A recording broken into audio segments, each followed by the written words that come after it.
Ayaw pakialaman ng Malacanang ang hiling ni dating Pangulong Rodrigo Duterte na i-cremate kapag namatay siya sa The Hague. Ayon sa palasyo, usapang pamilya ito at nasa mga Duterte ang desisyon. Si VP Sara nagsabi na gustong makremate ng ama nang bisitahin niya ito muli sa The Netherlands. Ayon sa bise, nakakalungkot man, natural lang daw ang ganitong habilin mula sa mga 80 taong gulang na.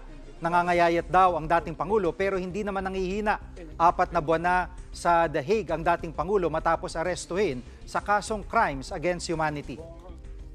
Kung mamatay daw siya dito sa Netherlands, wag na daw iuwi yung kanyang katawan sa Pilipinas. Yung ashes na lang daw yung iuwi.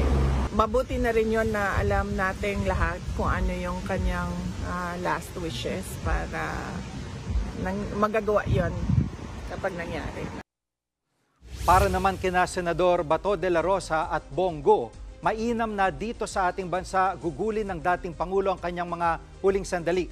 Una nang pumirma ng resolusyon ng 2 senador para mapauwi sa Pilipinas si Duterte. It's a very sad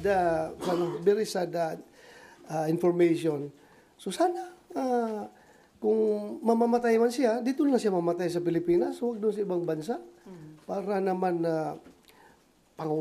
dating Pangulo ng Pilipinas yun eh. Darating naman tayo sa panahon na kukunin tayo ng Panginoon. Sana po'y dito po yun sa ating bayan. Mga kapatid, Jig Manikad po, pagdating sa mahalagang balita sa loob at labas ng bansa, dapat una sa lahat, mag-follow at mag-subscribe na sa social media pages ng News 5.